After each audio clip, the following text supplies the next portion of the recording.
Hey guys, I'm Urizi. This story is all about what if Naruto was the son of a goddess. Kurama had a jutsu to save him. The only problem?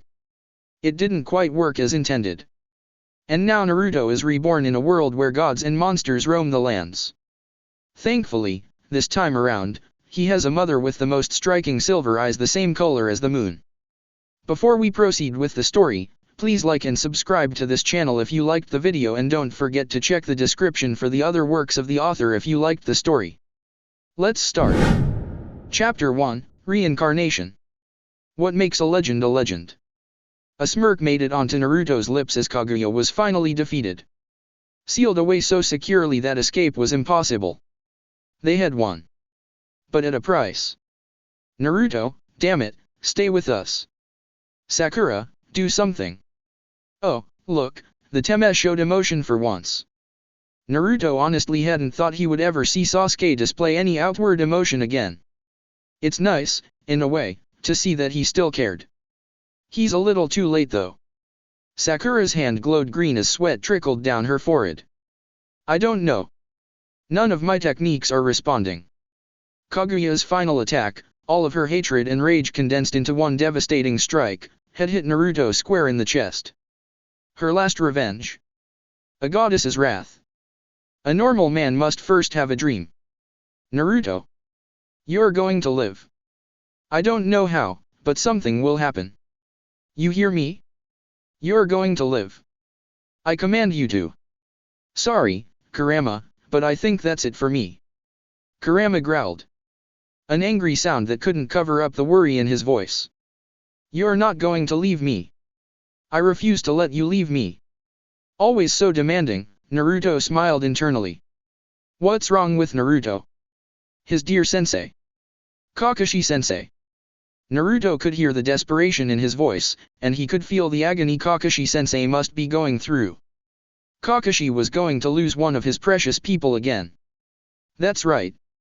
If you die, that brat is probably going to sink into a depression and be angsty and edgy for the next decade. So you better not die.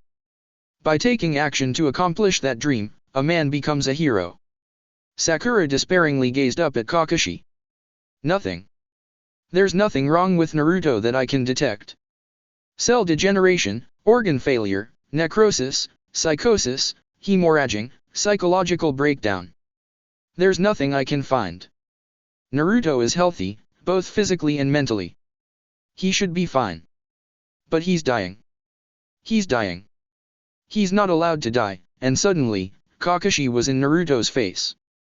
It was so odd, seeing both of Kakashi's gray eyes filled with concern. Naruto? Can you hear me? Can you respond? Naruto tried to open his mouth. He tried to do something, anything. But nothing worked. Naruto, I'm telling you, I can't heal you if there's nothing to heal. Naruto could feel Kurama's chakra coursing through his system, looking for any wounds, anything that could be fixed, and finding nothing. When a hero achieves greatness and becomes known throughout the entire world, he becomes a legend. Someone written down in eternity. Someone who has bled to reach greatness. Not again, not again, not again. Kakashi was wild now. He jerked away from Naruto, hands flying to grab his head, eyes scrunching shut. Think, you failure, think. Kakashi-sensei. Sakura reached out and touched Kakashi's shoulder. He ignored her, eyes still closed as he tried to think of some way, some technique to save Naruto. I guess once dope, always a dope. Sasuke's goad once might have enraged Naruto, forcing Naruto to push past his limits to punch the Teme one more time. But now, Naruto couldn't do anything. Don't worry, Kurama. We've won. That's all I care about. But that's not what I care about. I know. I'm sorry. His life force is almost gone now. Sakura had given up, her hands fluttering down helplessly to her side. I can't do anything. Dope, if you die now, then I'll become Hokage. That was enough to give Naruto the power to open his mouth. Teme. Naruto Uzumaki was a hero. Naruto Uzumaki was a legend. There was no doubt in anyone's mind that the elemental nations would never, ever forget the name, Naruto Uzumaki. The three were on him in an instant. Naruto. What's wrong? How do you feel? Naruto smiled. He didn't have much time left. He didn't have any hope that he'll be saved either. Kaguya's strike was almighty and all-powerful. The attack almost felt alien, in a way. Naruto knew he wouldn't survive. I'm not going to make it. Tears welled up in Sakura's eyes. Naruto, don't leave us. Konoha needs you, we need you.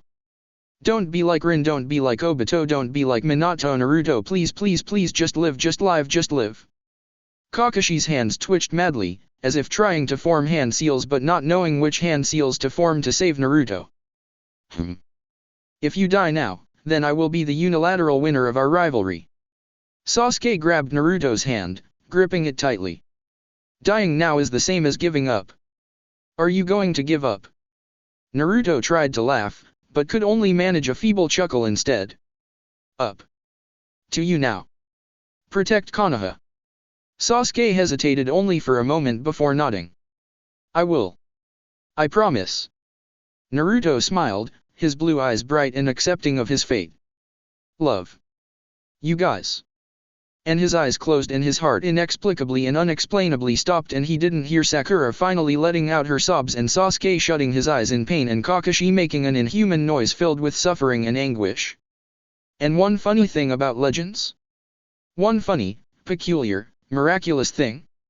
Naruto. Hey. You dead? Puny humans. Such fragile lives. Forcing me to use that jutsu to save you. Legends never die. The moon shone brightly in the sky. Her chariot was on autopilot, swiftly moving across the sky and providing her with enough light to track her prey. A hellhound. 38 meters. Currently underneath a tree.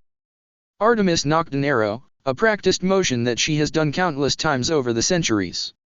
She was alone that night. Her hunters were back at the camp, preparing dinner. She had left them behind. The goddess of the hunt enjoyed a solo hunt now and then.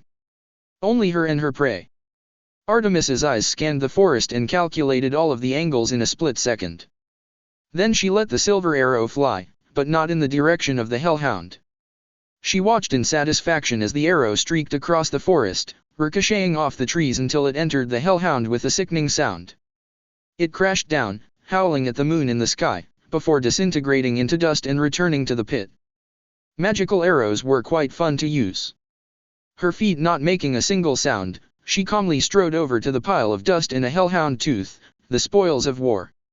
She didn't have much use for a hellhound tooth, but she can find one.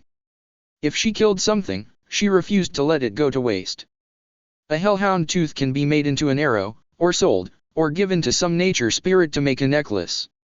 Then, for the first time in centuries, Artemis did something that made her literally gasp in shock. She stumbled. A tiny gasp left her small form as she immediately stood still, looking down at her body. Had she just stumbled?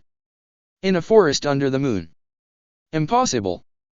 A shudder suddenly tore through her body, causing her to spasm somewhat and almost losing control of her mortal form. Silver light began being emitted from her left side, near her midriff. The glow lit up the entire forest, scaring away all of the wildlife. Artemis wasn't in pain. She knew pain, and this wasn't it. It was a foreign feeling, one that she didn't really have the words to describe. It was almost as if there was something ripping away at her very essence itself. And then it was over. The silver light died down and the feeling faded away. Artemis scanned her being. No harm was done. Then she directed her gaze towards the ground and froze. There, lying innocently on the forest floor, was a clump of silver light with bits of orange and red intermixed in. As she watched, the light coalesced into a boy around 3 or 4 years old. Artemis cautiously bent down, examining him. His hair was the exact same shade of auburn as hers. His skin tone was the exact same as hers. He had whisker marks on his cheeks. The boy opened his eyes, and Artemis was met with the same silver-gray eyes she herself saw whenever she stared into her reflection. "Who are you?" she asked in wonder, reaching out to cup the boy's cheek. He flinched away like a wounded animal. Artemis quickly withdrew her hand, instead observing him in fascination from a distance. Who was, no, what was he? The child simply looked at her with wide silver eyes before fainting. Artemis stared down at him. Then she looked down at herself, touching her stomach at where the silver light had originally come from. There's no way. Artemis laid her hand on the child's forehead and sent forth a pulse of her divine power. Resonance occurred. Artemis drew back in shock. Her mouth fell open, another thing that hasn't happened in centuries. Although there's a very, very good reason for that. Her divine power had just resonated with the divinity within the boy. The only way for this to happen is if the two divinities are exactly the same, which is possible in only one scenario, a parent and their child. Was she the mother of this boy? Artemis shook her head in denial, but the facts were clear. He had her hair. He had her eyes. He had her divine power. He was her child. But how was that even possible? Artemis grasped her stomach. She had felt her essence being ripped away. Theoretically, that essence could become a child, similar to how Athena can have children by combining her brain essence with the father's. Artemis narrowed her eyes. In the silver light, her essence, she had seen bits of orange and red. She didn't know what it was or where it came from, but it must have been the thing her essence had combined with to create this child. Which meant, no matter how much she hated the idea, this child was hers. She didn't know how, she didn't know why, but she is now a mother. She stared contemplatively down at the boy still sleeping on the forest floor. What should she do now? Yo Kurama. What have you done? For once, Naruto wasn't in the dark damp sewer of his mind. Instead, he was in a forest. It was dark out, and the moon was shining brightly. He ignored the change of scenery. There were more important matters at hand. In front of him, Kurama was curled into a tight ball. Go away. Naruto shook his head. Not until you explain. I thought that I had died. I was ready to see Mom and Dad and Jiraiya and Neji and Jiji and everyone else again. So why did I wake up in a forest with a young girl looking down at me? Jutsu gone wrong. Kurama yawned before curling even tighter into himself. Meant to reincarnate us two into our younger selves. Naruto blinked. So. Basically you were trying to time travel. I thought I could. I was wrong. I messed up. Kurama. Where the hell are we? Would you believe me when I say we might be in a different dimension? Kurama ventured. Oh dear Kami, what have you done? Naruto paced around. I saved your life. Kurama glared. Be grateful, brat. Yeah, thanks, but how? And why does my body feel different? Kurama refused to meet Naruto's eyes. I meant to send us into the past and meld our souls with our past in the space-time transit, the jutsu. Failed, I guess. And in this dimension, we don't exist, so my jutsu automatically tried to create a new body, since our souls can't take over another person's body. The jutsu doesn't work like that. Please, stop saying, take over body, it makes us sound like Orochimaru, Naruto muttered. Kurama ignored him. However, my chakra alone wasn't enough to create a body for us. So that power was borrowed from somebody. Presumably from the girl you met in the forest. Naruto narrowed his eyes. What do you mean? If Biju could create human bodies whenever they want, then Orochimaru would have been a lot more interested in us. But we can't, my chakra wasn't enough, so the jutsu automatically reached out to the nearest being. Naruto, I'm saying that I combined essences with her to save your life. At Naruto's confused look, Kurama sighed heavily. I know I'm asking for a lot here, but I need you to think for once. Naruto opened his mouth to protest, but Kurama interrupted before he could. Think of it like this. Bijus are essentially beings of chakra. If two Bijus, say, Madatabi and Isabu, combined chakra, then that would form another Biju. Wait, seriously? It works like that? No, it doesn't, but you get the idea. The same thing happened to you. Parts of my essence combined with parts of hers was enough to create a body for us to settle in and sustain your life. So am I still human, or what? Naruto looked down at his hands, half expecting to see orange fur growing. You're no longer a human. To tell you the truth, I don't know what you are. The girl next to you had no chakra. But I still sensed something in her. Which is why I said our essences combined and not our chakra. Kurama growled frustratedly. I've never seen anything like her before. She's not human. Well, we are in a different dimension, so it makes sense, Naruto shrugged. Why am I younger though? Because you were reborn. Although you're right, you should be a baby. I haven't the faintest idea why you're 4 years old. But Naruto, do you understand what that means?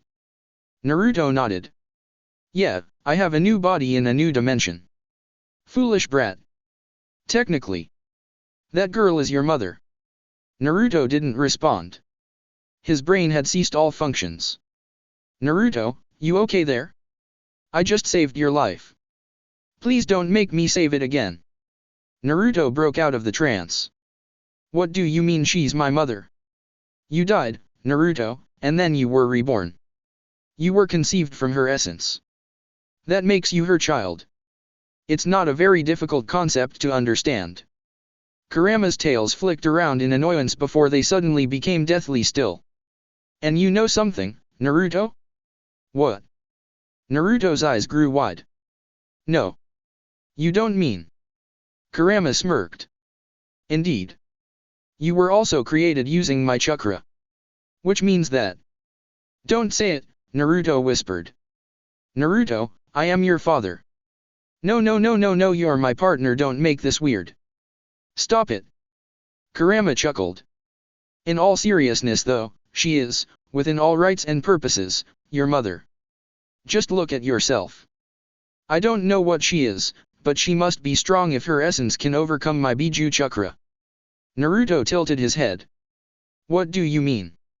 Just look at yourself. There was a small stream nearby.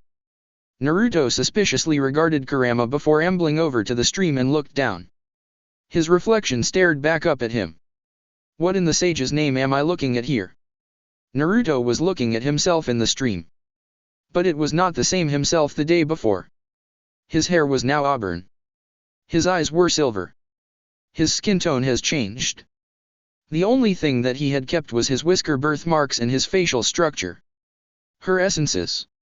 Influence, I would assume. You inherited her physical traits. Do not, however, for a second think that she may be more powerful than me. Her essence is more dominant than mine, which is why it manifested in your body, but that does not mean that she can beat me in a fight. Kurama sniffed imperiously. It's like your human genetics. A dominant gene doesn't make it more powerful than a recessive one. Naruto sighed. Yeah. Do I still have chakra? Of course you do. Who do you take me for? Kurama scoffed. A Naruto without chakra wouldn't be Naruto at all. It would be like Kakashi without his porn. Right, Naruto smacked his forehead suddenly. Damn it. Kurama's eyes flashed in alarm. What is it? Do you feel pain? Is Kaguya's attack still affecting you? Naruto groaned in despair. No, it's not that. I forgot to ask Kakashi-sensei to take off his mask. And now I guess I'll never know what he's hiding. Idiot. I thought that you were actually in trouble for a second. Kurama tucked his head back inside his ball of fur. I think that's it for me. That jutsu took a lot of energy. I need sleep. See you in a few years. Stay safe, Naruto. Good night, Kurama. Hold up, what did you just say? A few years. But Kurama's eyes had already closed and his breathing had evened out. Kurama. No response. Kurama was fast asleep. Naruto sat down, suddenly feeling very tired. He had just fought a goddess and had literally died and been reborn in a new dimension. But more importantly, all of his bonds, all of his precious people, they were lost to him. Only Kurama remained. He'd never see Sakura, Sasuke, Kakashi-sensei, Tenzo, Sai, and everyone else ever again. Shinobi Rule number 25 states that a shinobi must never show his tears during a mission. Naruto has always broken that rule, both during and outside of missions. And now, in his own mind with nobody else around, all alone, surrounded by loneliness once more, Naruto broke that rule again. Artemis was shook out of her thoughts by the sight before her. Was the child crying? Artemis leaned closer even though she didn't really need to. Her eyesight was enough to see the individual specks of dust miles away.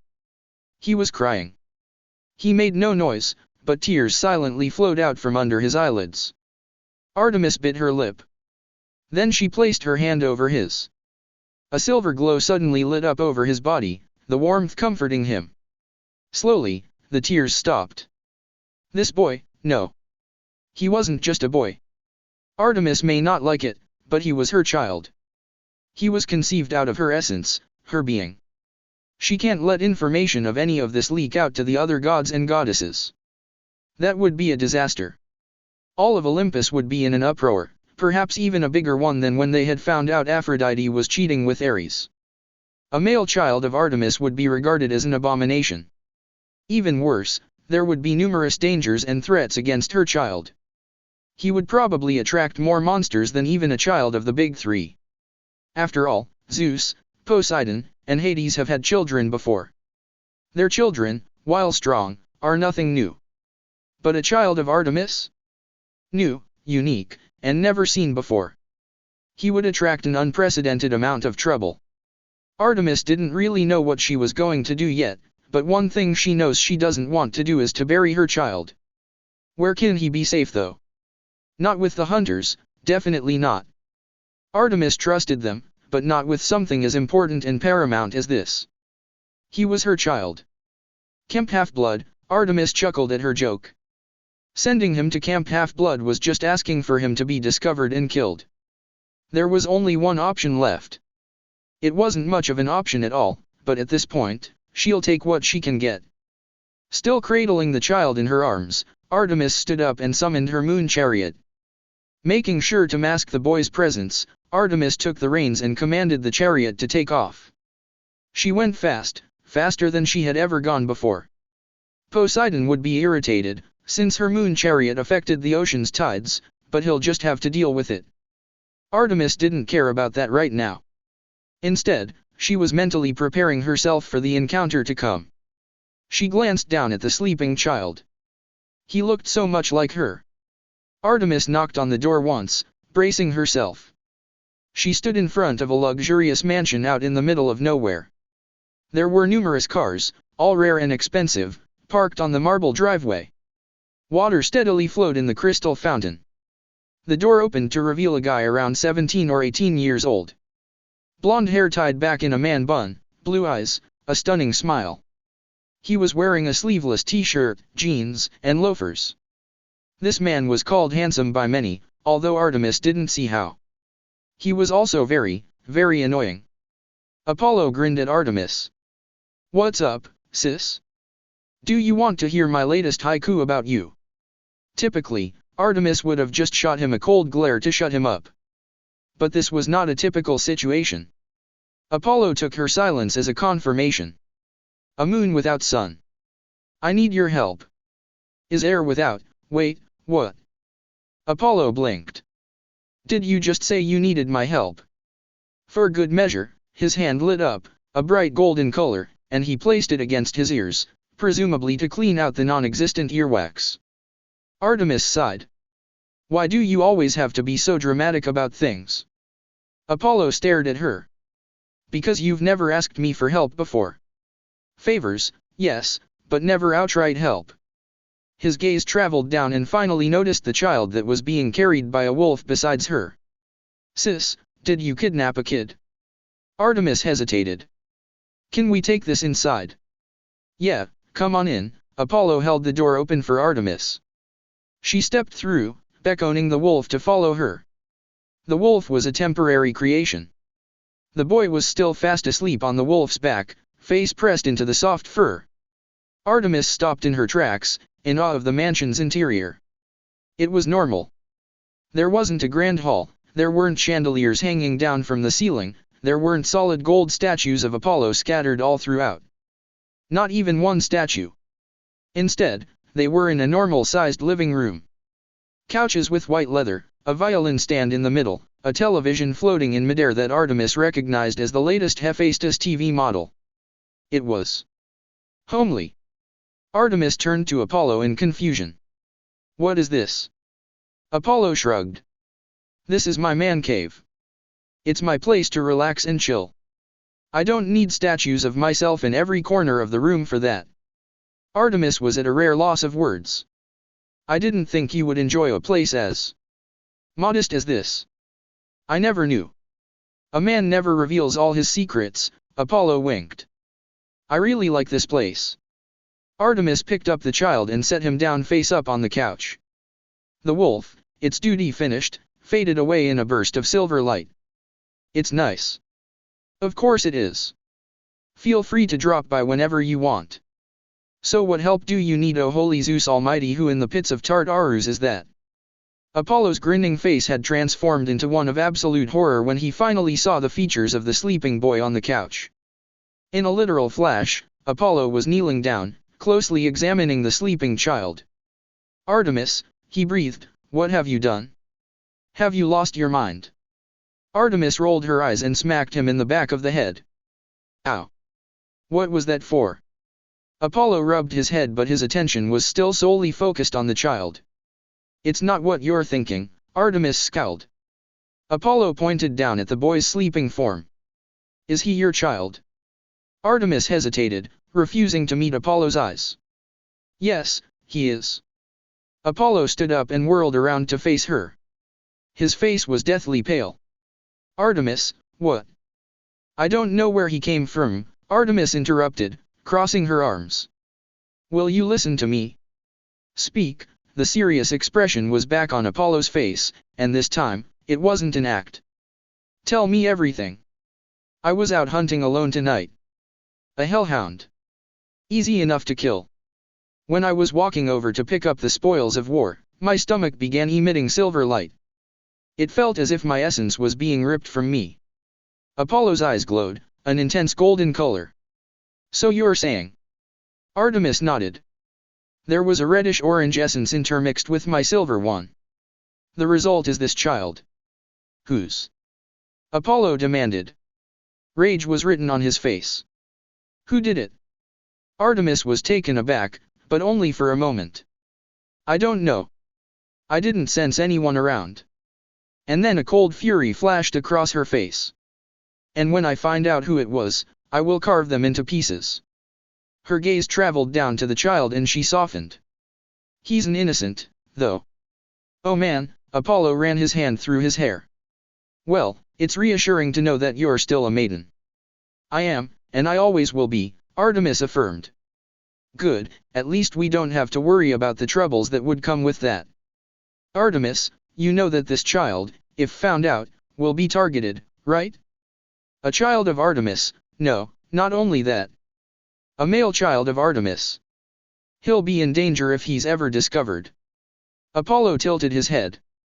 But then again, I suppose that's why you're here. As much as it pains me to admit it, brother, I need your help. Artemis was uncharacteristically vulnerable. I can't keep him with me, and I don't have anywhere else to put him that I know is safe other than with you. Can you help me? You realize, Apollo began, I'll be breaking numerous ancient laws to do this. I wouldn't do this even for my own children. It's going to take up a lot of my time, patience, and energy. So, my answer to your request is... Artemis turned away. Of course. Such an outrageous request surely could not be granted. Apollo spread his arms and smiled. For you, my dear little sister, I'll do anything. I'll keep him safe. Artemis turned back around, startled, before a grateful smile spread across her face. Thank you, Apollo. You're welcome. That explains why you came here out of all places, Apollo rubbed his chin. It's because this is one of the few places I keep shielded from view. A man needs his privacy, you see. Indeed. I doubt even Athena knows about what happens inside of here, and she makes it a habit to try to know everything. Apollo knelt down once more and laid his hand on the boy's forehead. His hand glowed a golden color. Yup, he's your kid all right. I could recognize my twin sister's power anywhere. Although this other thing in him. Artemis nodded. Do you know what it is? Apollo shook his head. No, I don't. My prophecy powers aren't telling me anything either. I'm in the dark with you, sis. Artemis sighed. I suppose I'll have to track him down myself. Apollo slowly edged away from Artemis, who was leaking out a murderous intent. You do that. I'll just take care of your kid. Hey, what's his name? Have you even named him yet? The kid in question chose this time to wake up. He exhaled deeply, his eyes slowly opening up to reveal silver-gray eyes the same color as the moon. His eyes are the exact same color as yours as well, Apollo said in fascination. If anyone else saw this kid, then they'll immediately know he's yours. It's obvious. Which is why I chose you to go to. As paradoxical as it seems, I know that you're the best to go to when keeping a secret. You can shield his presence from the other immortals. Artemis walked over to the boy who was sitting up, watching them both with wide eyes. Hey, kid, how are you doing? Apollo grinned down. The boy didn't respond. Idiot, Artemis muttered. He was born not even hours ago. He doesn't know how to speak yet. Apollo narrowed his eyes. Are you sure about that? Remember, he's not a normal demigod. Just like how you and I were born with the knowledge of language, it's entirely plausible that this child could speak too. Artemis frowned. We're also gods. The red and orange essence, whoever it was from, was not from a god. That much I can tell. Apollo shrugged. Well, it can't hurt to try. He turned back to the boy, who seemed a little terrified. So do you understand us? The boy's gaze remained uncomprehending and clueless. You may be correct, Apollo sighed. That's unfortunate. So, have you decided on a name for him yet? No, I have not. What do you suggest? How about AP? Never mind. On second thought, I don't think I'll ever forgive myself if I let you name my child. I'll decide. Artemis tapped her fingers on her thigh. Naruto. They both whirled on the boy, who drew back in fear. And non-Naruto. So he did understand us. He probably just couldn't speak yet, Apollo crowed triumphantly. As usual, Artemis ignored him. Your name is Naruto. The boy, Naruto, nodded enthusiastically. Naruto. Artemis looked at Apollo, who just shrugged. Naruto it is then. Apollo rubbed his chin. That name sounds Japanese. It reminds me of the time I spent in Japan. Here, let me compose a haiku. Perhaps at a later time, brother. For now, my hunters will be wondering where I am.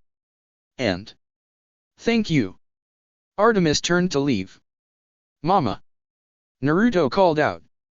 Artemis froze in place. Then, unable to deal with her conflicting, turbulent feelings, she continued to walk away, leaving the boy behind. Just because she was outwardly calm didn't mean she was tranquil on the inside. She was still reeling from the events of the night. She needed time. Sis. I'll take care of him. Apollo watched her shut the door behind her sadly. Mama. Naruto called again, this time a lot more desperately. Apollo took a deep breath before brightly smiling down at Naruto. She has to leave for now. She'll be back soon. How ya doing? My name's Apollo. I'm your uncle. Naruto squinted up at him. Unka. Apollo nodded. Artemis, the beautiful girl who just left, was my sister. She's also your mother. Oki. XXX. Naruto knew a new language. Sometime between waking up in the forest and waking up in this room, a new language seems to have settled down in his brain. In fact, he knew two new languages, Greek and English. It was almost as if it was hardwired into his brain. He didn't know how it worked, but he was thankful for it. He didn't want to have to learn a new language from scratch. He was also very, very freaked out. Naruto had woken up in the chariot when flying in the sky. He had hidden it, of course, because people let all sorts of information slip when they think he's asleep. And there was definitely a lot of information. These two people, Artemis and Apollo, his mother and uncle, were apparently gods. Like Kaguya. Naruto shivered. Does this mean he was part god now?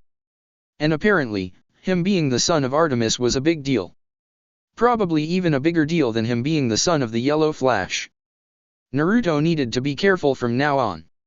If these two truly were gods, and there were other gods out there, then...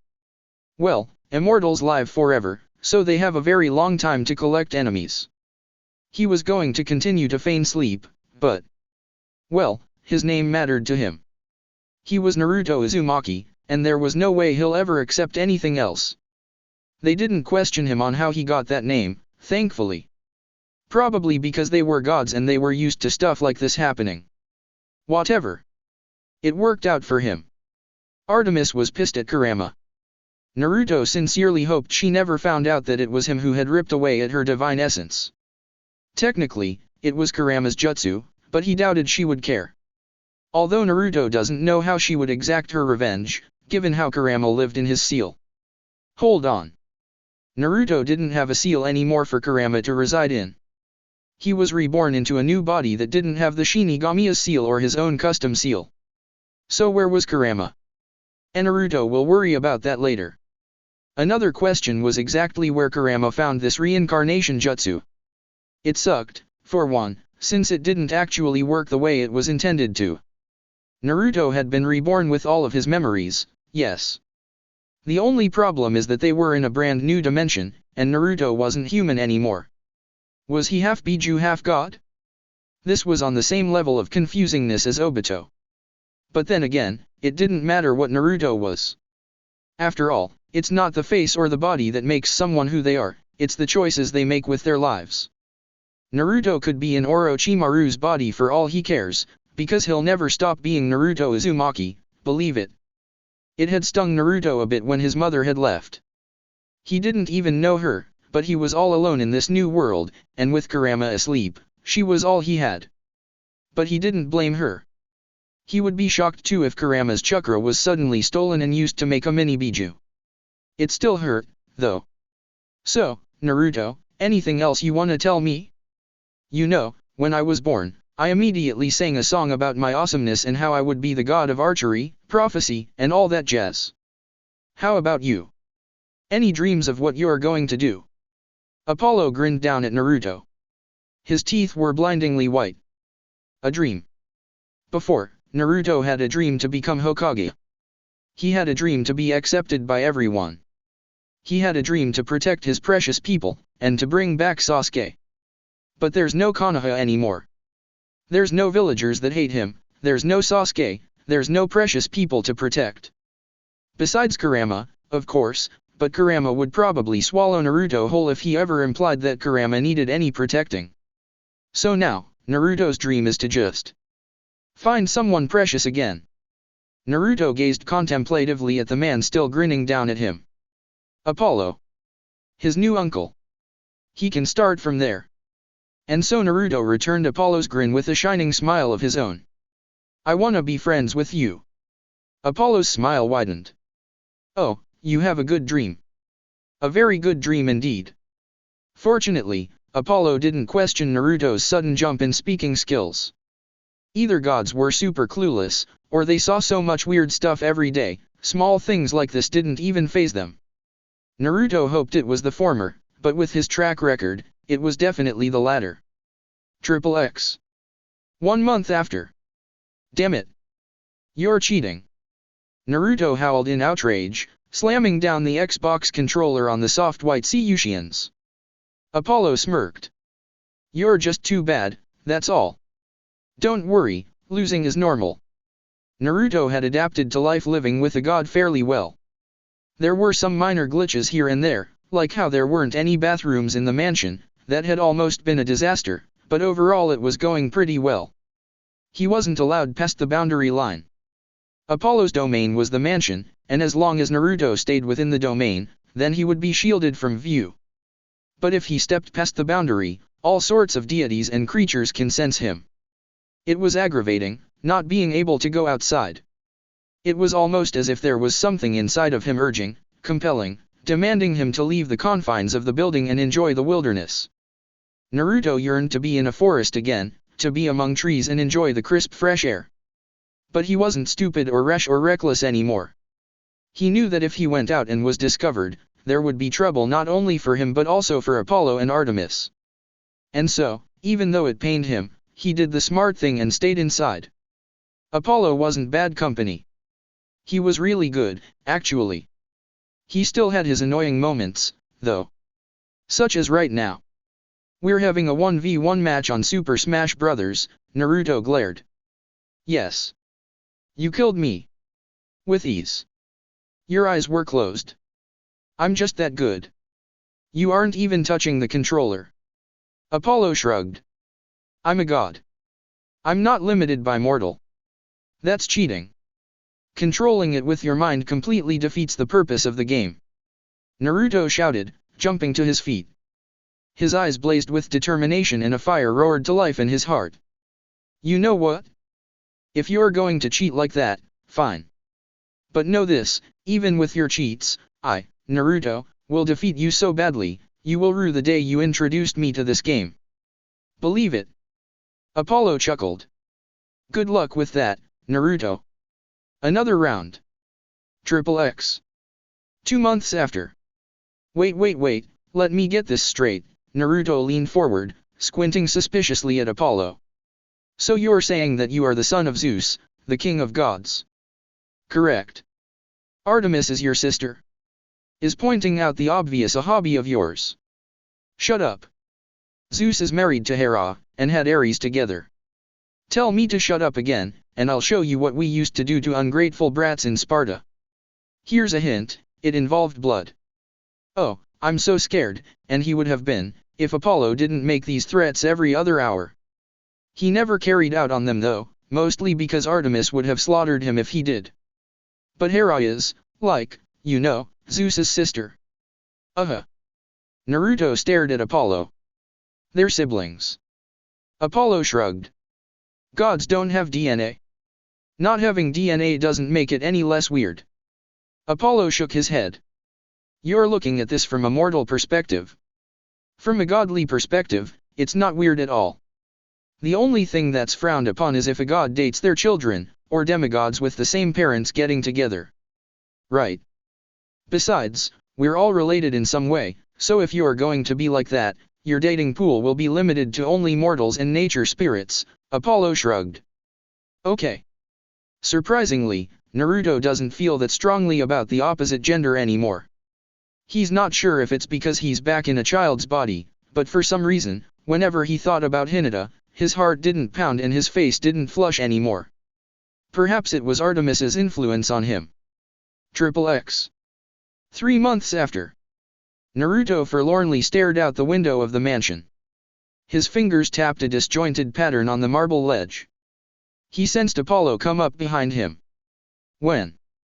Somehow, Apollo understood what Naruto meant from that one-word question. I don't know, he answered truthfully. Naruto turned around to face Apollo, and Apollo could see the pain in Naruto's eyes. Why won't she come see me? I don't know, Apollo repeated. It's because she hates me, Naruto whispered, looking down at his tiny feet. No, it's not, Apollo began, but Naruto cut him off with a bitter chuckle. Oh please. Don't give me that. Artemis never wanted a child, much less a male child. I'm nothing but a painful reminder to her, Naruto looked away. Otherwise, why else hasn't she come seen me even once? Apollo hesitated. Because she doesn't want to hurt you. Hurt me. Naruto whirled around to face him. Apollo's eyes narrowed, angered at Naruto's tone, but all of his anger dissipated when he saw the tears on Naruto's face. Are you out of your mind? Why would she think she would hurt me? We're gods, Apollo said simply. Most gods, even the nice ones, aren't exactly great parent material, except for me, of course. And my little sister has never had a child before. She's seen what the other gods do, the tragedies they cause, and she's terrified she'll do the same to you.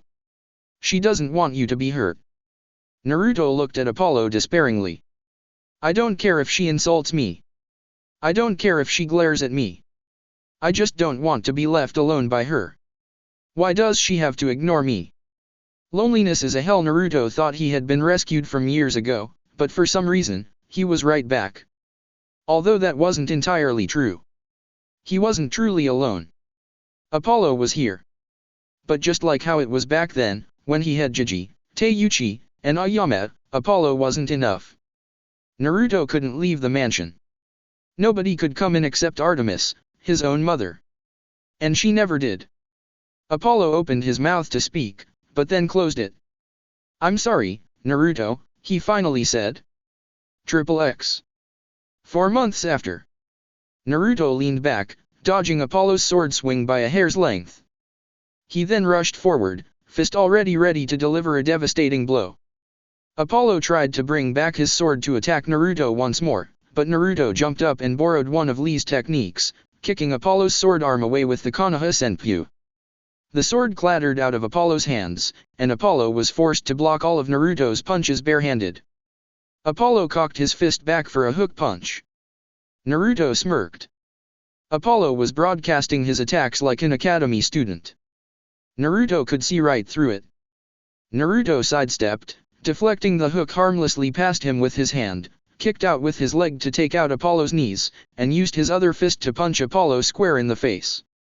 Just as his fist was about to make contact, Apollo exploded into action. His hand blurred as he effortlessly blocked Naruto's fist with his palm, and then Naruto's kick hit Apollo in the knees. Naruto quickly disengaged afterwards, jumping back to put some distance between them. "Ow. For a little guy, you kick hard," Apollo rubbed his knee, wincing. "When I proposed combat training today, I did not imagine it to be like this." "What, you losing badly?" Naruto taunted. Apollo narrowed his eyes. "I would like to remind you that I am fighting at less than 1% of my full power. Don't be like the other demigods before you. Arrogance will only lead to your downfall." Apollo may be fighting at less than 1% of his full power, but so was Naruto. Naruto shrugged. "Less than 1% or not, I, a small child, still landed an attack on you. That cannot possibly be good for your reputation if it got out. My main weapon is the bow. If I wanted to, I could spam you down with arrows from a mile away, and you would be powerless to stop it." Apollo's golden bow materialized in his hand with a flash. "Care to try it?" Naruto held up his hands. "Hold up, we can talk about this." "The time for talk," Apollo smirked, "is over. So is combat training, for that matter. We're moving on to dodge training now. Don't point that thing at me. Why are you knocking 8 arrows at once?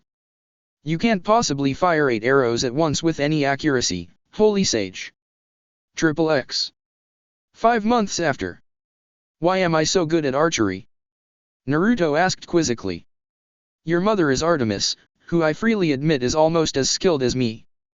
In other words, she's better than you." "I never said that." So her skills transferred down to me." "Yeah. Just like how my own children are great at bows, singing, basketball, and healing, you get some powers from Artemis." "That's a scary thought." "What? You getting special demigod powers because you're the child of Artemis?" "No, the fact that you have children. I'll have you know that of all the gods, I am in the top 5 in terms of the most demigod children." "Shut up, I don't want to hear about that." XXX. 6 months after. Apollo wasn't with Naruto for most of the day. He had his duties to attend to. As a result, Naruto was often left all alone in the mansion. He used this time to train his chakra. He didn't want Apollo finding out about his chakra yet. Naruto is well aware that he can't keep this a secret forever, but he wanted to wait some time before he revealed it. Kage Bunshin no Jutsu. The entire mansion was suddenly filled with clones. "You all know what to do. Come on, let's get to it." "Right." A chorus of voices responded. The clones scattered, forming groups to work on getting Naruto his skills back. Ever since he was reborn, Naruto's skill level has decreased drastically. Understandable, since he's a small child. His chakra control was non-existent, his reflexes diminished, his speed slow, his strength low. All in all, it wasn't so great. Naruto was at around low Jonin level right now. He needs to get back to Kage level. And that means training. Because in this new world full of gods and monsters, Naruto needs to be strong to protect his precious people. Well, okay. Precious person, so far. Apollo was Naruto's only friend. Kurama was still fast asleep. Naruto really wanted Kurama to wake up, partly to have another being to talk to, partly to ask Kurama exactly where he had gotten that jutsu. Why, out of all the gods and goddesses, was Naruto a child of Artemis? Lots of unanswered questions with no way of answering them. In any case, if Naruto wanted to be able to protect Apollo, who was a literal god, then Naruto had to be strong. Really damn strong.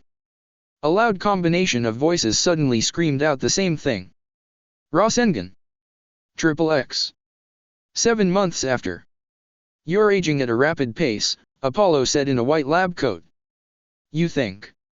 Naruto was biologically only 7 months old, but he already had the appearance of a 6-year-old. Naruto was kinda freaked out about it.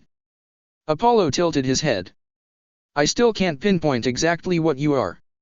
You're half goddess from Artemis, but the other half. I don't know what it is. Naruto instantly felt very, very nervous. It's not another god or titan. You don't have golden Ichor. It's not a dryad, or a naiad, or a wind spirit or an earth spirit. It's not a monster either, Apollo frowned. What are you? Naruto shrugged nonchalantly. No idea. Technically, that was the truth. Naruto had no idea what to classify himself as. Whatever. As long as you don't get the urge to consume human flesh, we should be good. XXX. 9 months after. There are 7 billion people in the world. Naruto exclaimed in shock. Apollo nodded. Approximately. Is that really that shocking to you? Yeah. There's so many people. 7 billion. That's more than 10 times the population of the elemental nations. The number was insane. So you're saying that, in order to win this game, we have to kill 7 billion people? Naruto gestured at the television, where they were playing Plague Arrows Inc. It's not a game, Apollo corrected. It's a simulation of what would happen if I ever decided to unleash my plague arrows. I'm known as the god of healing, but many people also forget I have control over diseases. A real simulation would also account for other gods interfering and stopping the diseases. This isn't a simulation, it's a game. Apollo sighed. If you insist on being stubborn, well. I know better than to start arguments with idiots. Yeah, because you know you'll lose. And what does that make you? Worse than an idiot. Careful, Naruto, unless you want me to infect you with something nasty. Naruto called his bluff. You won't. Apollo paused and stared intently at Naruto, a dangerous gleam entering his eyes. You really think I won't? Naruto stood his ground. His body was half Biju Chakra. Getting sick when he was a Jinchuriki was already hard before. Now, with the Biju Chakra literally forming his body? Naruto doubted there was a virus out there that could withstand the power. Do it, I dare you.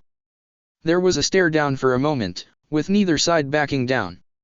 Apollo snapped his fingers. Naruto immediately scooted away on the white couch. Whoa. You weren't actually supposed to do it. What did you do? Apollo frowned. That's odd.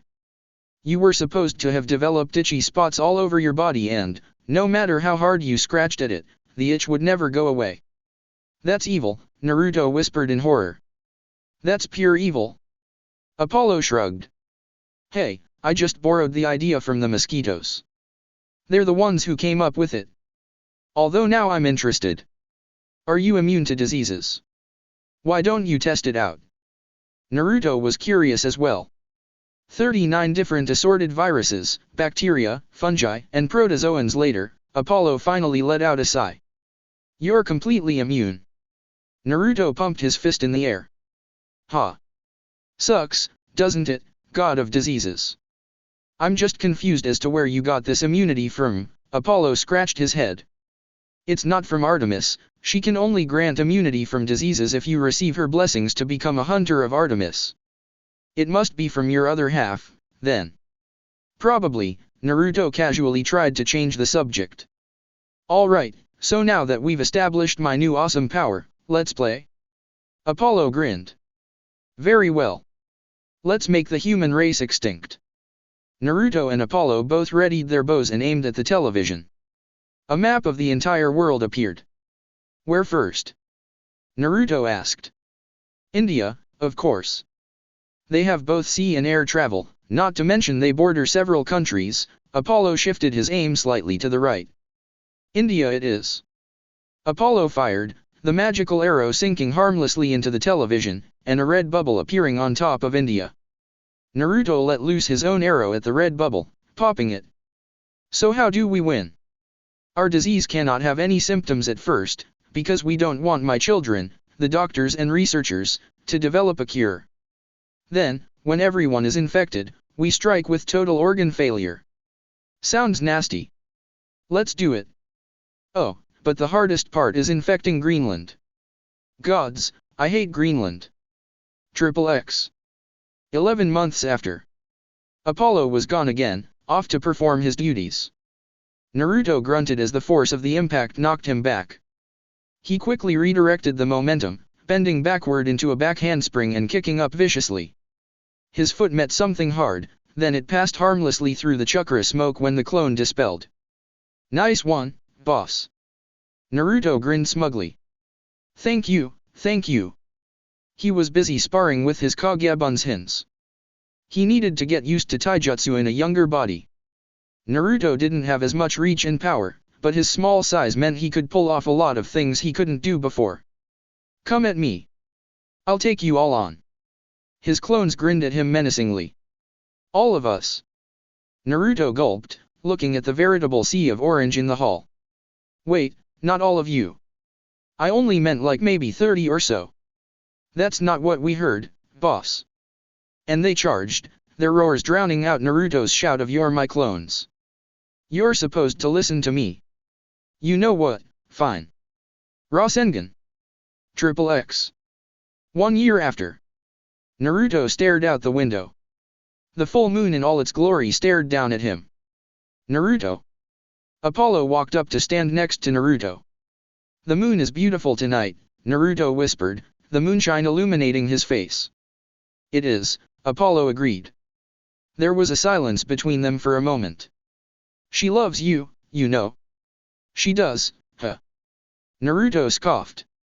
It's been a year, Naruto turned to face Apollo. Why hasn't she come yet? Apollo gazed at him with an unrecognizable look on his face. I have never met most of my children before. Naruto's eyes widened in shock. What?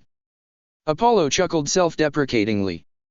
I have a cabin full of my children, and I haven't met most of them yet. And the ones that I have met, our exchanges were limited to a few minutes. I'm forbidden to interact with them by the ancient laws. In fact, I'm breaking several right now, even as we speak. Naruto frowned. Then why are you taking care of me? Why? Because, on the night you were born, my little sister. She. Apollo turned away, his face obscured by the darkness. Naruto leaned forward. She what? She. And suddenly, Apollo was right in front of Naruto's face, tears of joy welled up in his eyes and a bright smile on his face. My adorable little sister finally asked me for help. Huh. Apollo stepped back and did a little dance. She has never asked for my help before. Every time I see her, she's always like, I need a favor, or, do this for me, or, this is a command. But that night, she asked for my help. How could I refuse my sis's request for help? That's your reason?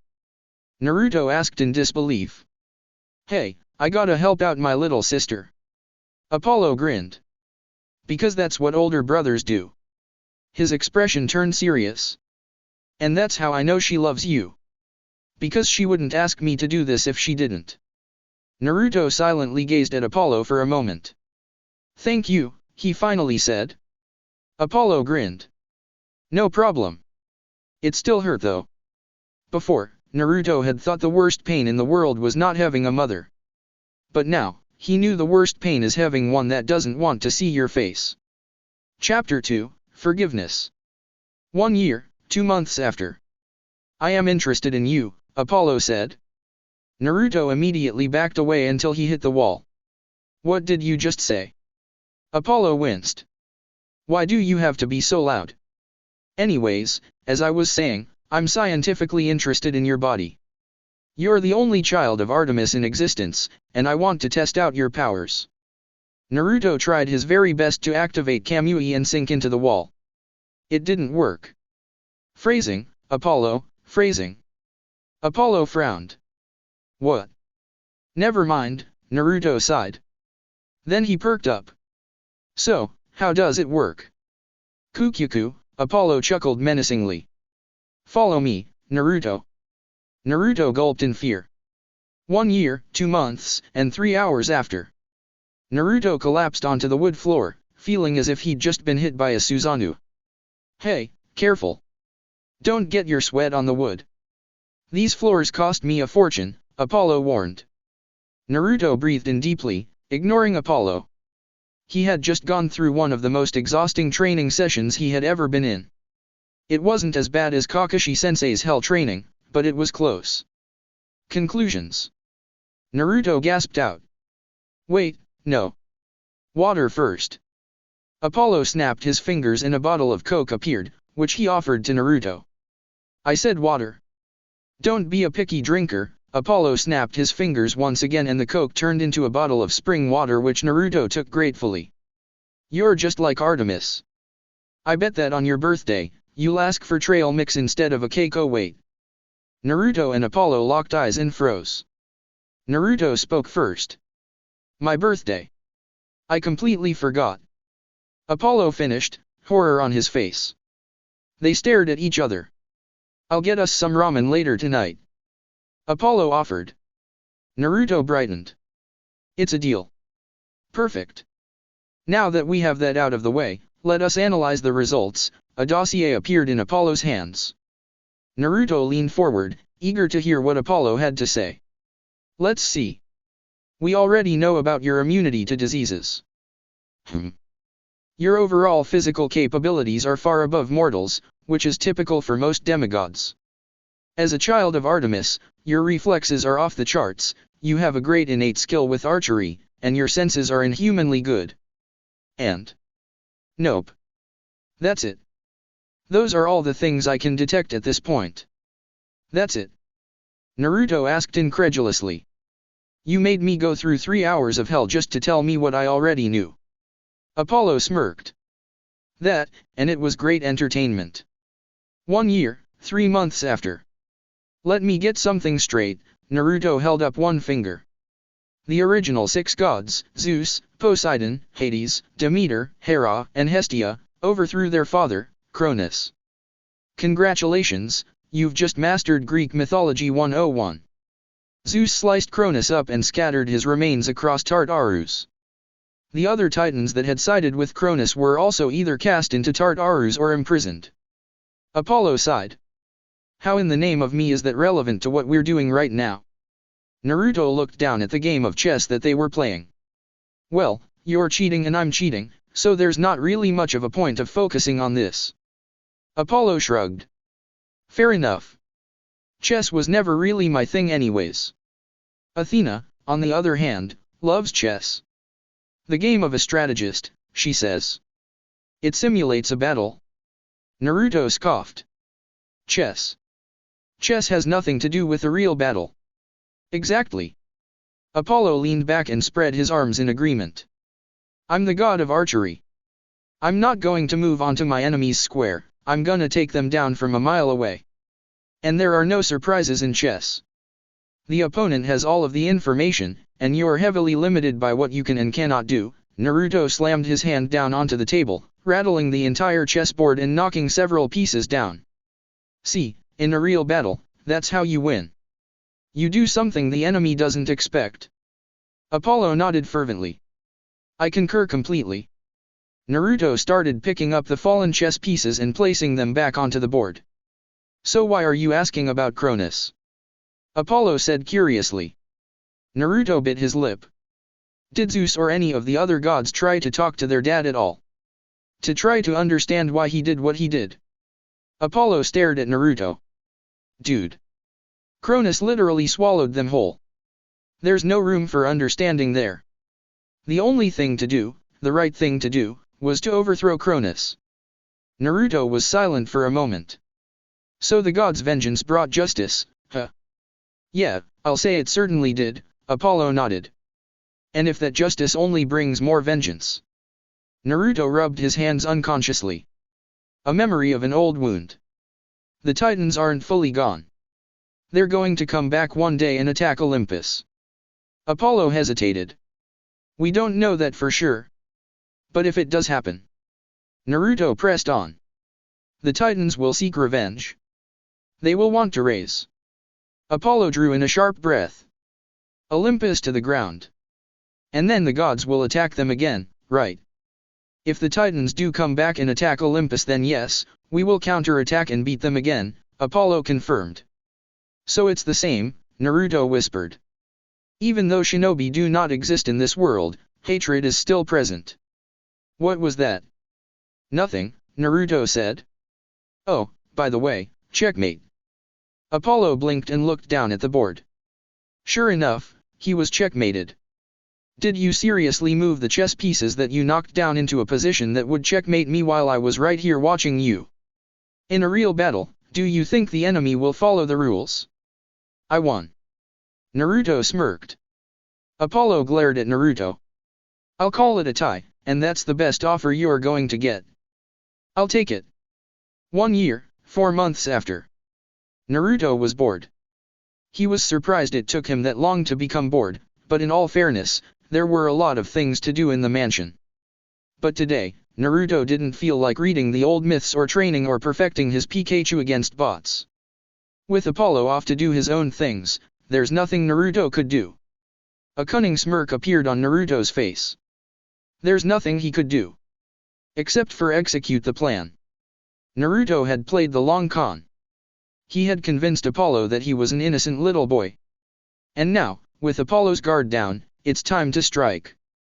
The Hall of the Gods was alive with chatter for the monthly council meeting.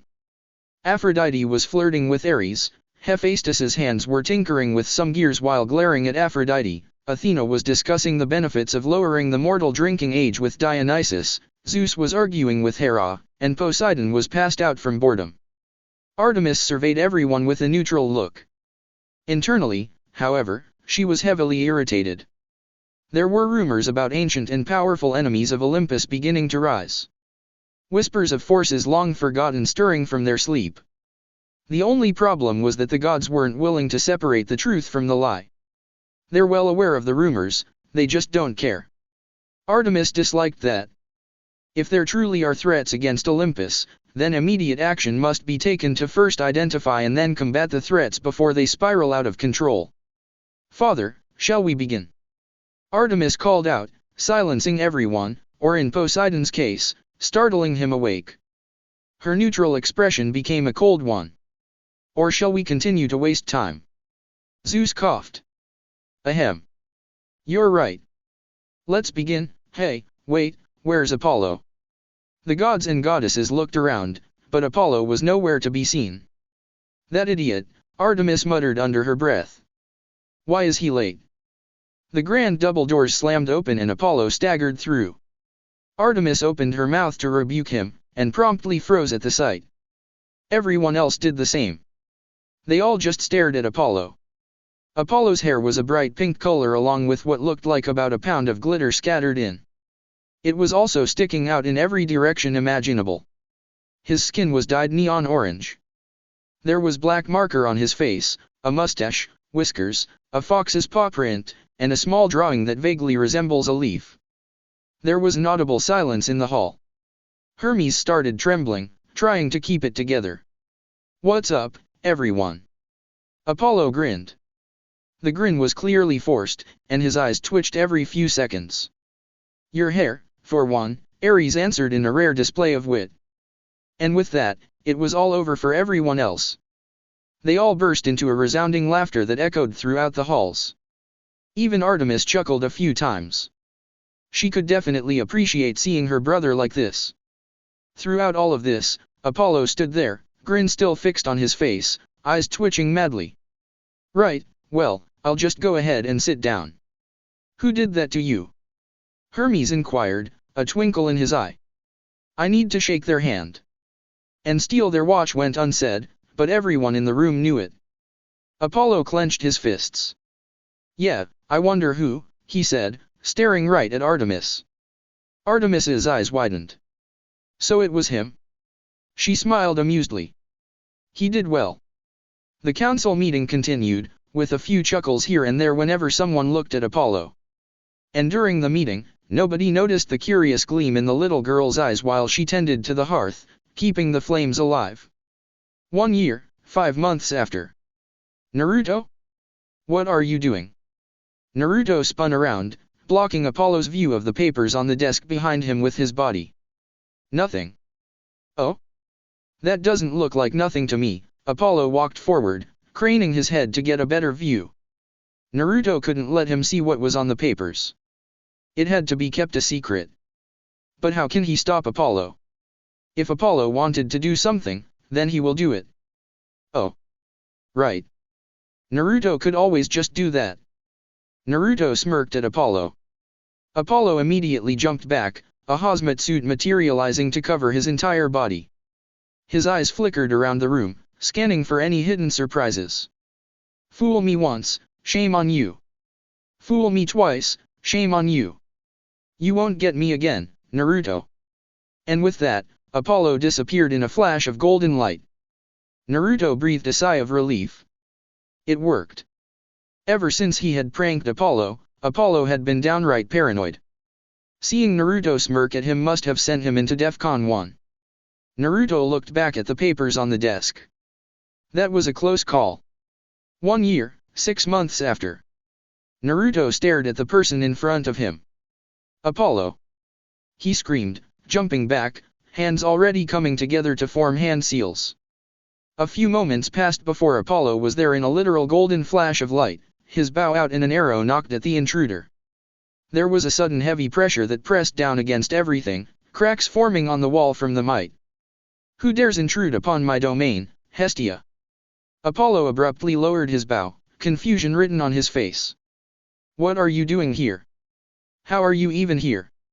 Naruto tilted his head questioningly, hands still held together in a familiar cross-shaped hand seal.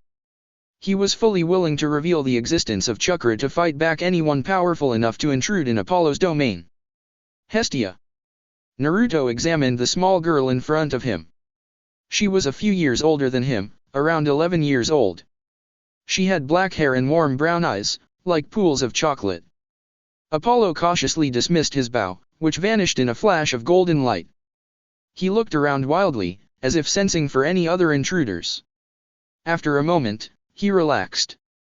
Naruto, meet my aunt, Hestia, the goddess of the hearth, home, and family. Hestia cut in, smiling. It's nice to see you again, Apollo. What are you doing here? What is she doing here? Naruto and Apollo spoke in unison. They turned to each other, surprised. Hey, kid, the adults are talking. That means for you to shut up, Apollo said. Naruto scoffed. Adults. You banned ramen for a week after the harmless prank I pulled on you. Is that what an adult would do? You deserved that, after embarrassing me in front of the council, Apollo snarled. Hestia coughed lightly. Yes, well, as amusing as that was, allow me to reveal what I am doing here. Apollo and Naruto turned to her. To be honest, at the moment, I'm more concerned about the how. If I have any security issues, I need to fix them. Apollo narrowed his eyes. How did you get in here? Hestia stared at him. You invited me? Apollo frowned. No, I didn't. Yes, you did, Hestia grinned mischievously. Remember a few thousand years ago, when Artemis wouldn't talk to you? Apollo's face darkened. We don't talk about the Dark Ages. Ah, of course. Well, after I told you what to say to her, and she spoke the first words to you in, what was it again? 529 years, 8 months, 23 days, 5 hours, 49 minutes, 23 seconds, Apollo answered automatically. That's a made-up number, and you know it, Naruto accused. Apollo's eyes were unfocused, lost in painful memories. No. I counted every second. She wouldn't look at me, talk to me, even be in the same room with me. It was the single worst time of my entire life. Huh. What did you do to make her so mad? Naruto asked. A mistake. Yes, well, Hestia cut in, after she finally spoke to you and you cried and danced and sang songs about the awesomeness of your little sister, you celebrated for 3 days straight afterwards. Apollo nodded slowly. I do remember that, yes. Then do you remember when you came up to thank me, drunk out of your mind? A little fuzzier, but yeah. And do you remember saying, and I quote, Hestia, you are wonderful. From this day forward, where I am welcome, you are welcome. Nothing else could show my eternal appreciation for you. Hestia's grin widened. That was binding? Apollo asked incredulously. Hestia nodded. Your intent was clear. It was an invitation to your domain, and since you never took it back, the offer stood to this day. Huh, Apollo crossed his arms. So you mean to say? All this time, you could have entered all of my domains. Indeed, Hestia confirmed cheerily. So don't worry, there aren't any security risks here, unless you granted another person permission to roam all your domains. Apollo shook his head. No, I wouldn't be stupid enough to do that. Naruto smirked. And yet, here she is. Apollo chose to ignore him. What brings you here, Hestia? Hestia raised an eyebrow. You know that I'm the goddess of home and family, correct? So how could I possibly not have noticed a new addition to my dear nephew's family? Especially with how much time the new addition spent at home. At first, I thought nothing of it. Perhaps it was a nature spirit that you took fancy to, or maybe you found yourself a goddess to settle down with. Hestia leaned forward conspiratorially. Naruto and Apollo leaned forward unconsciously as well. But then you came in that one council meeting looking so colorful. And you didn't kill anybody for it. You didn't even make a fuss. No songs denouncing your enemy, no secret arrows being launched into the sky, no favors being called in to make the person's life a living hell. It was as if it never happened. At that point, I was definitely interested in just who it could be. Apollo and Naruto stared at Hestia. Then, eyes still fixed on Hestia, Apollo smacked Naruto on the back of the head. Ow! Naruto yelled, grabbing his head. What was that for? Idiot! She only found out about you because of the prank you pulled. Apollo snapped. Hestia laughed. Well, the knowing glance you shared with Artemis during the meeting only strengthened my suspicions. She knew, you knew, and nobody else knew. It was obvious there was a secret between you two. Apollo glared at Naruto. No. Don't you dare. You head-slapped me first. It's only fair I get to do it to you. Naruto tried his hardest to smack Apollo, but Apollo's long arms held him away. Curse his height advantage. I admit, it slipped my mind somewhat until earlier today, when I was baking cookies. Hestia smiled while Naruto glared at Apollo with righteous fury. I was experimenting with adding cotton candy, and the pink cotton candy reminded me of your hair during the meeting. Naruto broke out into laughter at the mention of his prank. Oh, that had been a masterpiece. And so I entered this home through the hearth, Hestia continued. And imagine my surprise when I came face to face with Artemis's look-alike. Hold up, Naruto held up his hand confusedly. You appeared through the television, not the hearth. Hestia shrugged. In this day and age, not many people have hearths anymore. Thankfully, the definition extends to anything that symbolizes a home. In your case, it happens to be the television. Apollo and Naruto shared a look of mutual agreement that perhaps they've been spending a little too much time playing video games and watching movies. And now it's my turn to ask the questions. Hestia's expression became deadly serious. Who are you? She directed to Naruto. Naruto looked at Apollo for help. Apollo considered it for a moment. Swear on the river Styx you won't tell anyone else until we allow you. Done. I swear on the river Styx. Thunder boomed off in the distance, signifying the pact being sealed. Apollo nodded to Naruto, giving him the green light. All right. My name is Naruto and I'm the son of Artemis. Naruto grinned. Nice to meet ya. Hestia's mouth dropped open. She mouthed the words the son of Artemis. She's still a virgin, Apollo hurriedly said. He was born through immaculate means. Essence combination. Hestia breathed a sigh of relief. Thank goodness for that. I was worried for a second. If Artemis suddenly lost her maidenhood as the goddess of maidenhood, chaos would ensue. So is Naruto similar to Athena's children? Pretty much. We don't know who or what the father is, unfortunately. He seems to have disappeared into thin air. Naruto was suddenly very interested in his sandals. No human blood in him? Hestia asked. Apollo hesitated. He doesn't have any ichor in him. But at the same time, he doesn't have any human blood in him either. He aged rapidly and was born with English and Greek hardwired into his brain. Hestia frowned. Interesting. In any case, I can certainly see why you're keeping him a secret from the other gods. I wouldn't be surprised if they started a vote to blast him out of existence if they found out. Naruto's mouth turned dry. He knew of this already, of course, but it always left a foul taste in his mouth when he realized just how little his family cared for each other. Apollo nodded. A child of Artemis, male no less, would be viewed as an abomination that goes against the natural order. Although to be fair, he is an abomination at times. Hey. Artemis brought him to me and asked me to take care of him the night he was born, and he hasn't been out since. That was, what, a year and a half ago? Apollo wondered. Naruto nodded. Yup.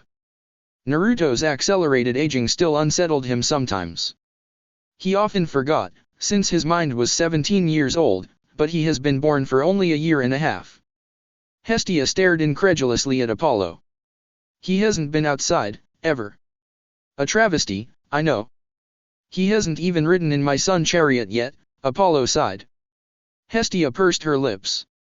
Then she turned to Naruto and smiled warmly. Hello there, Naruto. My name is Hestia. Naruto returned her smile with a brilliant one of his own. She was the third person, goddess, he's met so far since being reborn. She was also really friendly. Do you have any cool powers? Hestia grinned. Yup. In fact, I could show you them right now. It's about lunchtime. Are you hungry? Naruto's stomach chose that time to let out a growl. He blushed. Yeah. Speak no further. Lead me to your dining room. They walked past into a room with a small round table with 2 seats facing each other. Let me take care of that. Apollo quickly clapped his hands and a new chair popped into existence. They sat down, Naruto eagerly waiting for the food. As a goddess of family in the home, she had to know how to cook, right? Hestia merely waved her hand and a feast appeared on the table. Roast beef, fried rice, sandwiches, chicken wings, salads. It smelled delicious. Wait. Can you do that for all types of food? Naruto asked urgently. Hestia blinked. I can. Naruto's hands blurred as he clasped Hestia's small hands, staring intently into her wide eyes. Do you know how to make ramen? Hestia stared at him, surprised, before a confident and slightly amused smile took over her face. As a matter of fact, in the time the gods spent in Japan, I mastered my art of cooking both ramen and sushi. Can we have ramen for lunch then? There were stars shining in Naruto's eyes. Hestia laughed. Of course. She waved her hand and the feast on the table was replaced with bowls upon bowls of ramen, each a different recipe. Miso, pork, beef, seafood. They were all there. Naruto inhaled. Exhaled. Heaven. Hestia. I know we've just met. But I think I love you. You're the best. Apollo crossed his arms. You better have meant that as a familial love. Naruto paused, already halfway finished with a bowl. He finished chewing first before shouting, of course it was familial love. Don't be weird like that. Hestia smiled. You know, Apollo proposed to me once. Naruto went still. His chopsticks slid out of his hands and clattered onto the floor. He slowly turned his head to stare at Apollo. Apollo grinned sheepishly. Now, before you say anything. You're even worse than Ero Sennin, Naruto whispered. He unconsciously edged away from Apollo. Ero Sennin isn't the super pervert anymore. You are. Who? No, it doesn't matter. Look, Naruto, gods don't have DNA. It wasn't weird. Don't look at me like that. Why are you looking at me like that? Naruto. Hestia laughed. It was official. Kaguya sucked. Because so far, all the gods and goddesses Naruto has met were YI better than Kaguya. And Hestia may possibly be one of the kindest beings Naruto has ever met. She was awesome. If only it was Hestia who had introduced chakra to the shinobi world. There probably wouldn't even be any shinobi, since everyone would be nice and pleasant to each other. He's a good kid, Hestia said. Apollo smiled. Oh yeah. It could have been a lot worse. He doesn't have the arrogance of Heracles or the rashness of Theseus or the insecurity of Phaethon. I lucked out with him. Hestia turned on Apollo with a knowing smile. You couldn't refuse Artemis's request to take care of him, could you? Apollo fumbled for a bit before sighing. I was going to refuse at first, but she asked for my help, Hestia. I've never seen her so vulnerable and afraid before. She hid it well, but I know my little sister better than anyone. That's what you do for family, Hestia hummed. So what does she think of him? Apollo froze. Yes. That. Hestia whirled around. What do you mean? Apollo coughed. Well, you see. Artemis hasn't seen him yet since the night she dropped him off. Hestia nodded sadly in understanding. Ah, yes, the ancient laws. Hestia stopped abruptly. She narrowed her eyes. Apollo winced. She figured it out. The ancient laws don't apply to Naruto since there's not a drop of mortal blood in him. Hestia's expression looked as if it was carved from stone. Which means that Artemis hasn't seen Naruto of her own volition. Apollo shrugged helplessly. Yeah. She's choosing to stay away. I can do many things, but controlling Artemis is not one of them. I haven't been able to convince her so far. Hestia was silent for a moment. I'll go talk to her. Apollo backed away slowly. Hestia's aura, normally warm and comforting, was filled with a burning determination. There were flames in her brown eyes, not the harsh explosions that burned in Ares' eyes but rather the gentle flames found in the hearth. And at that moment, Apollo was reminded of just why Hestia wasn't an average goddess but rather the eldest Olympian. Naruto woke up feeling content for once. He didn't have a nightmare that night. When he was first reborn in this world, he had nightmares practically every time he went to sleep. It was understandable, really. Losing his precious people, being in a new world, and the mental scars from the Great Fourth Shinobi War all culminated into a lot of restless nights. But recently, the nightmares were fading. And last night, Naruto didn't have a nightmare at all. Perhaps one reason for that was because of Hestia yesterday. Naruto had been freaked out at first by her appearance, but she was too nice. It had taken all of Naruto's willpower to not call her Hestia Ne-chan. Unfortunately, there weren't any honorifics in English. And she had fed him ramen. Lots and lots of ramen. Naruto's mouth watered at the memory. Her ramen was almost as good as Ichiraku's, maybe even better. This was going to be a good day. Naruto can feel it. Maybe he'll finally beat Apollo in an archery fight, a duel where they only used bows to try and take each other down. Naruto brushed his teeth, took a quick shower, and dressed. He wore long black pants, a black t-shirt, and an orange and black jacket. It was similar to his attire in his teenage years. He still wore black open-toed sandals. Apollo had never understood why Naruto insisted on wearing sandals, but Naruto could never get used to sneakers. They were too confining. Naruto sleepily jumped over the balcony, who takes stairs, and landed lightly on the floor. He strolled over to the dining room, already planning out what to make for breakfast. Pancakes sounded good. One bad thing about living with Apollo is that he can't cook. At all. So either Naruto cooked, or they had takeout. The takeout wasn't bad, since Apollo only got food from 5-star restaurants, but over the years, Naruto has gained an appreciation for home-cooked meals. Most shinobi did after a while.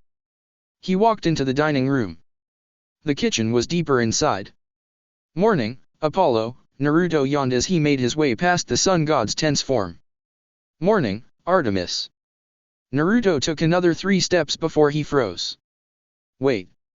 What? He spun around, eyes wide in shock. Artemis sat at the round table. Naruto couldn't move. He couldn't even speak. He could only stand there, staring dumbly at Artemis. Artemis broke the silence after a long uncomfortable moment. How are you, Naruto? Naruto didn't quite know how to respond. There was a secret that Naruto has never told anyone else before. He likely never will. Naruto Uzumaki had given up on a dream before. He can still recall that one day when Jiji had delivered his monthly living expenses, the question he had asked Jiji. Why don't I have a mom and dad? Once, before he truly even knew what an Hokage was, Naruto had a dream of having parents. He wanted to have a mom who would hug him and say to him welcome home when he came home. He wanted to have a dad who would be proud of him whenever he learned a new jutsu or pulled an awesome prank. But no matter what he did, that dream could not come true. It didn't matter how hard Naruto worked, it didn't matter if Naruto never gave up and if he never ran away. Becoming Hokage was possible. Having everyone accept him was possible. Protecting his precious people was possible. But having a mom and a dad? It was never going to happen.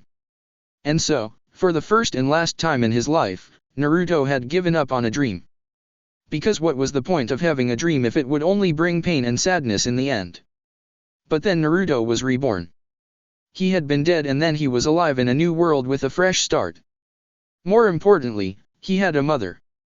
She wasn't a conventional mother, true, but she was his mother. Truth be told, back when Kurama had first told him that Artemis was his mother, Naruto had been speechless. Not from shock. Not from disbelief. It had been from an overwhelming hope. Hope that perhaps this time around, Naruto would finally be able to have a mother who would welcome him home and hug him and scold him and laugh with him and maybe even sometimes laugh at him. His dream, his childhood dream, his first dream, was coming true. But then it hadn't. On the night he had been born, Artemis had left him. She had abandoned him. And she was his mother. She wasn't some nameless villager. She was the one person in the world that should have loved him unconditionally. It hurt. It was because of her eyes. Naruto had been more than ready to tear into Artemis, to make her understand how he feels. He may not punch her physically like he had with Minato, but he's been told that his words can cut deeper than any blade. But then Naruto saw her eyes. Silver. The color of the moon. They were the exact same eyes as his. She was his mother. Did he really want to try to cause her pain? No. Absolutely not. That's not who Naruto is. And so, instead of furiously shouting at Artemis, Naruto simply said one word. Why? Artemis was momentarily caught off guard by his calm tone, but she quickly regained her composure. Naruto, I'm sorry. Why did you leave me all alone? Silver light danced agitatedly on Artemis's skin.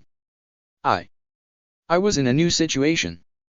Gods don't like change, Naruto. When you were born, I had no idea what to do. I was scared that I would somehow mess things up, or that something bad would happen. I was never supposed to have a child. It was easy for me to just pretend you didn't exist. Do you hate me? Naruto bluntly asked. Artemis stood up, the chair crashing into the wall behind her. Never. I could never hate you, Naruto. Kurama. I know you're still asleep, but please. Just this once. Help me out here. Kurama didn't reply, but Naruto felt a sense of confirmation. Artemis was telling the truth. Naruto unconsciously relaxed, all the tension and fear that's formed over the last year and a half dissolving away like it was never there. His mother didn't hate him. But just because ignoring you was the easy thing to do doesn't mean it was right. His mother was here. I was wrong. And for that, I'm sorry. She was his mother. What would Jiraiya do? I forgive you. Artemis's silver eyes widened. What? Naruto smiled. I forgive you. A beat. Just like that? Artemis asked incredulously. Naruto nodded. Yup. Even though I abandoned you? Even though I caused you pain? Yes, Naruto shot her a bright, genuine smile. Because sometimes, you forgive people simply because you still want them in your lives. Artemis blinked before silently walking up to Naruto, her face impassive. Naruto looked at her warily, unsure of what she would do. Then she did the most shocking and astonishing thing of all. Artemis reached out with her small arms and drew Naruto into a tight hug. Naruto tensed up, his eyes widening. After a second, he relaxed and hugged her back. It felt warm and comforting in her small arms. Naruto breathed in. She smelled good, a combination of fresh air and the forest. And at that moment, Naruto realized just how foolish he had been. Artemis, hate him? How could he possibly have thought that? Hadn't Minato and Kushina taught him that a parent's love is boundless and infinite? Artemis may be a goddess. But she was still a mother, and one thing Naruto had learned from Kushina was that a mother will always love her child. In his loneliness and pain, Naruto had forgotten that fact. It just took Artemis's embrace for him to remember it again. I'm sorry, Naruto, Artemis whispered. It's fine. You're here now. That's all that matters. Just don't leave me again. There were suddenly sniffling sounds in the room. Artemis and Naruto pulled away, confusedly looking at each other.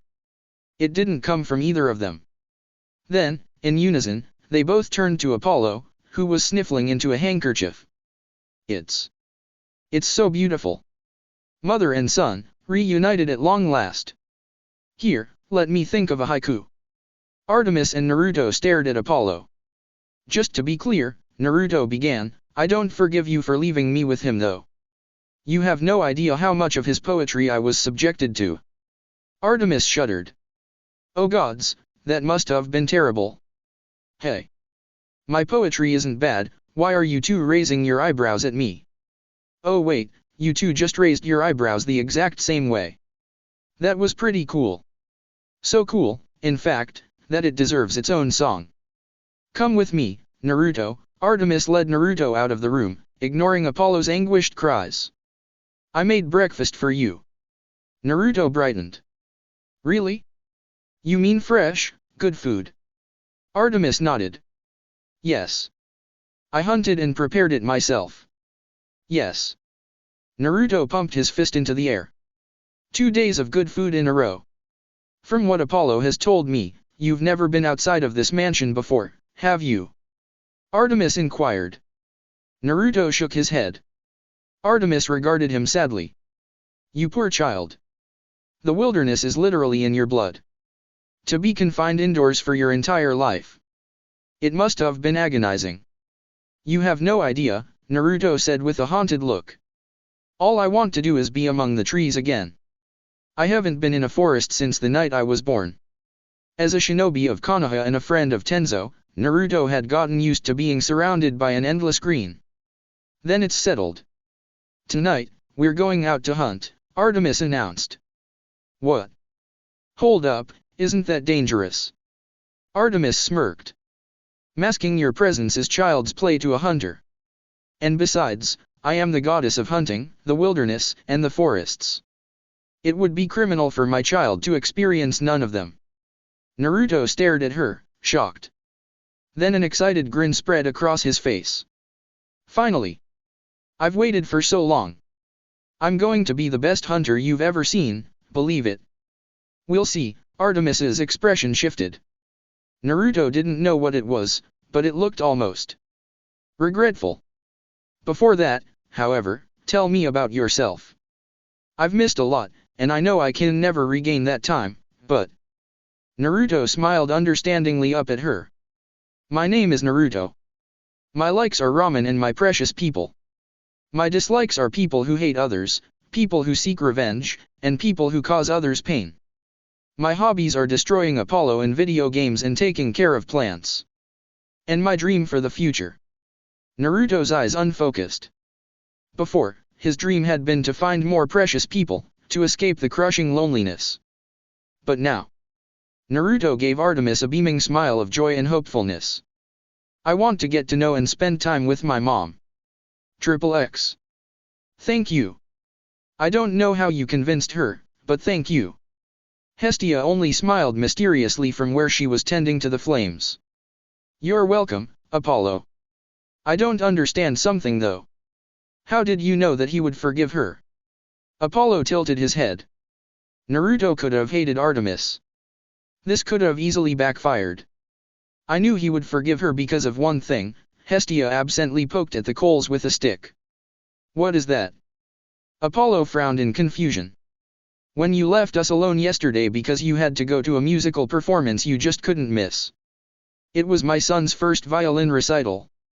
Hestia paused, looking at Apollo in surprise. Oh. I didn't know. Yeah. You're a great dad, Apollo. Apollo grinned, but his eyes were a bit sad.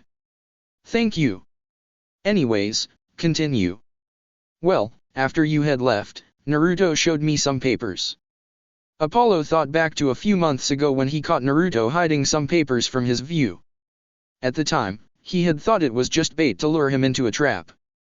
But apparently it was actually something legitimate. Which meant, when Naruto had smirked at him. Had Naruto been bluffing? That little scoundrel.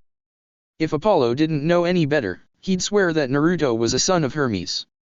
And what he had written on those papers is the reason why I knew he would forgive Artemis, Hestia continued. She smiled. After all, you can't possibly seize peace in this world if you can't even forgive your own mother. Apollo blinked. Say what now? Asked Naruto. I won't betray his confidence. Hestia's eyes narrowed slightly, as if daring Apollo to try and make her. Apollo considered it for a moment before dropping the idea. He wouldn't do that to Hestia. Huh. All right. I need to go find out what he had written on those papers. Apollo's hands twitched. He also needed to teach Naruto yet another lesson about exactly why small insignificant children shouldn't con gods. You do that. Apollo turned to leave, but then thought of something. Hey, you think my poetry is good, right? Hestia coughed lightly. Oh. Yes. Of course. Apollo grinned. I'll take that as a yes. That's it for part 1. Thank you for watching and see you on the next video.